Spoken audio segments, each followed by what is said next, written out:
Hello বন্ধুরা, শুভ সকাল। তোমরা সবাই কেমন আছো? আশা করছি তোমরা সবাই খুব ভালো আছো, সুস্থ আছো। আমরাও সুস্থ আছি, কিন্তু মনটা একটু খারাপ আছে। আর কেন খারাপ আছে পুরো ভ্লগটি কন্টিনিউ দেখো, আমি অবশ্যই বলবো কেন খারাপ আছি। তার সাথে সাথে খুব রেগে আছি। খুব খারাপ লাগছে যে মানুষ কতটা নিচে নামতে পারে। তো সবই শেয়ার করব, পুরো ভ্লগটি দেখো। আর এই যে দেখো, সকাল সকাল ঘুম থেকে উঠেই দেখি অনেকগুলো মাংকি চলে এসছে।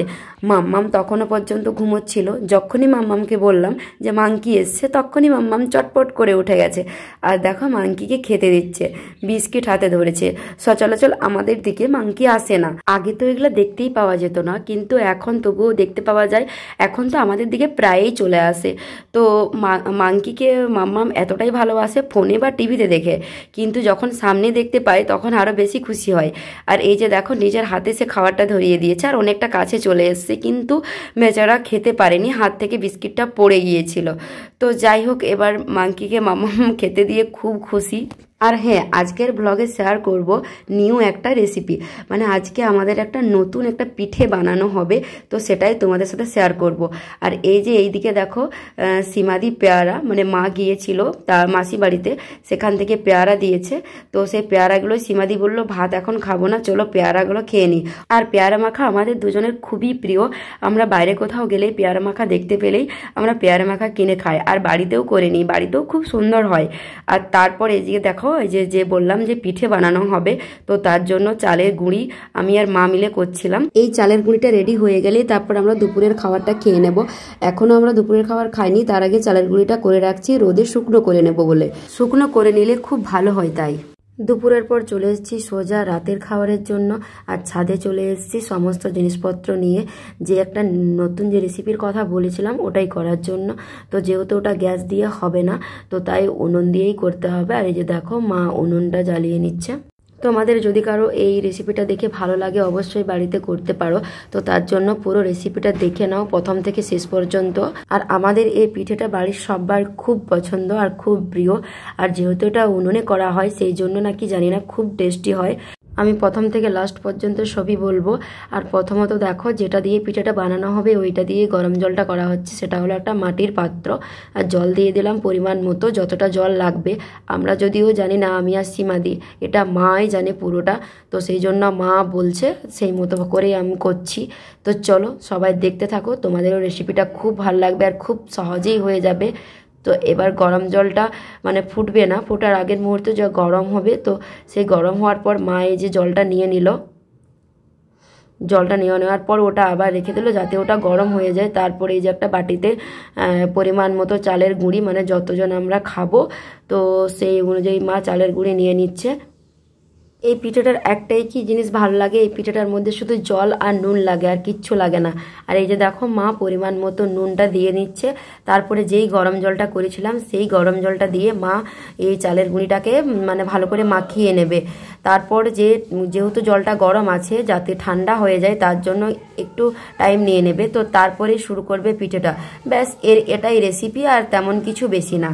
তো আমি যে কথাটা বলবো বলেছিলাম এই ব্লগের মধ্যে, যে কেন খুব রাগ হচ্ছে আর মনটা খুব খারাপ আছে, তো সেটাই বলি। আমাদের আগে একটা চ্যানেল ছিল, যারা জানো, যারা দেখেছো আগে তারাই অবশ্য জানবে, যে টুম্পা সীমাস ব্লগ নামে। সেই চ্যানেলটাতে প্রায় 4000-এর কাছাকাছি সাবস্ক্রাইবার ছিল, আর ভিডিওতেও অনেক ভিউজ আসতো। 4000, 5000, 15000, 10000, 9000 এইরকম করে ভিউজ আসতো। তো সেটাই আমাদের কাছে অনেক ছিল, যেহেতু চ্যানেলটা ছিল মাত্র 7-8 মাসের মধ্যেই ওরকম ভিউজ আসতো। সেই চ্যানেলটার মধ্যে শুধু আমরা চ্যালেঞ্জেস ভিডিওগুলোই করতাম। বিভিন্ন ধরনের চ্যালেঞ্জেস ছিল, কিন্তু সেই চ্যালেঞ্জেসগুলোও আমরা জানতামও না আর করতেও চাইতাম না। আর ওই উদ্দেশ্যে আমরা চ্যানেলটা খুলিও নি, শুধুমাত্র ব্লগ শেয়ার করব বলেই খুলেছিলাম। তো তারপর একটা ব্লগের মাধ্যমে আমাদেরকে রিকোয়েস্ট আসে যে এই ধরনের চ্যালেঞ্জ করার জন্য। তো তারপর একটা চ্যালেঞ্জেস করার জন্য আরেকটা রিকোয়েস্ট চলে আসে। এইভাবে আমরা বিভিন্ন ধরনের চ্যালেঞ্জেস করতে থাকি।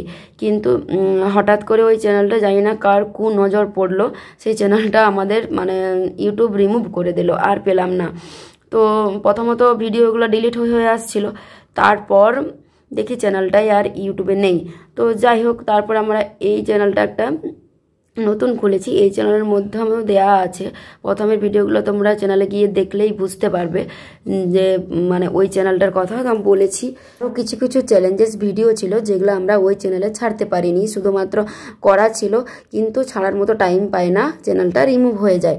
তো তারপর আমরা ওই রিকোয়েস্টগুলোই এই চ্যানেলে দুই একটা ছেড়েছি, প্রথমের দিকে গিয়ে দেখলেই বুঝতে পারবে। তো তার মধ্যে একটা চ্যালেঞ্জ আছে যেটা হলো লং জুম টাং চ্যালেঞ্জ। তো ওই চ্যালেঞ্জেসটার মধ্যেই এই ধরনের একটা নোংরা কমেন্ট করে একটা নোংরা মানসিকতার লোক, কিন্তু ওই চ্যালেঞ্জেসটা এমন কোনো খারাপ মানে নয় যে যার মধ্যে এতটা কেউ খারাপভাবে কমেন্ট করতে পারে। তোমরা চ্যানেলে গিয়ে দেখলেই বুঝতে পারবে। চ্যালেঞ্জেসটা ছিল জুম টাং চ্যালেঞ্জেস ভিডিও। ইউটিউবে চ্যালেঞ্জ তো অনেকেই করে আর আমরাও করতাম শুধুমাত্র তোমাদের রিকোয়েস্টের জন্যই আমরা চ্যালেঞ্জেস ভিডিওগুলো করতাম। আর এখন যেহেতু আমরা চ্যালেঞ্জেস ভিডিওগুলো করতে চাই না, তবুও কিছু কিছু চ্যালেঞ্জেস আছে যেগুলো করা যায়, খারাপ নয়, তো সেভাবেই আমরা ওটাও করেছিলাম। তো এইভাবে কেউ যে ছোট করে দেখবে বা এইভাবে কেউ এতটা খারাপ কমেন্ট করতে পারে, তো আমরা সত্যি ভাবতেও পারিনি। তো যে করেছে তার যে কীরকম মানসিকতা সেটাই এখানে প্রকাশিত হচ্ছে, তার যে কীরকম ছোট মন। তো আমি তোমাকে একটাই কথা বলতে পারি যে তুমি কী ভেবে কমেন্টটা করলে আমি জানি না, কিন্তু একটা কথাই বলে রাখছি, যদি তোমার বাড়ির কাউকে এই ধরনের কমেন্টটা করা হতো তাহলে তোমার কেমন লাগতো? তোমার যদি আমাদের ভিডিও পছন্দ না হয়ে থাকে, স্বাভাবিক ব্যাপার, সবারই পছন্দ হবে না, তো তোমার দেখার দরকার নেই, চ্যানেল থেকে বেরিয়ে যাও। তো তাও এ ধরনের কথাগুলো বলো না, ঠিক আছে? কাউকে ভালো না বাসতে পারলে কাউকে খারাপভাবে বলতেও নেই, এটা জানো না? ও সভ্য লোক একটা কোথাকারের। তো যাই হোক, আমি আর বেশি কিছু বলছি না, মুখ থেকে খারাপ ভাষা চলে আসবে, আসাটা স্বাভাবিক, কারণ কমেন্টটা দেখলে তোমরাও বুঝতে পারবে। তো আমি তোমাদেরকে কমেন্টটা স্ক্রিনে দিয়ে দিচ্ছি, দেখে নাও। আর তবুও গিয়ে চ্যানেলে আরেকবার কমেন্টটা গিয়ে দেখে নেবে যে কিভাবে জঘন্যভাবে বলেছে। তো সেই জন্য আমি এতগুলো কথা বললাম আর এতগুলো কথা শেয়ার করলাম। তো যাই হোক, আজকে এই রেসিপিটা তোমাদের কেমন লাগলো অবশ্যই জানিও।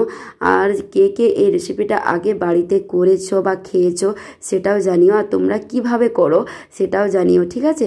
আমরা তো এভাবেই করি, সমস্ত কিছুটা আমি শেয়ার করলাম, আর মা করছে এখানে, আর আমি পুরো ভিডিওটা করছি।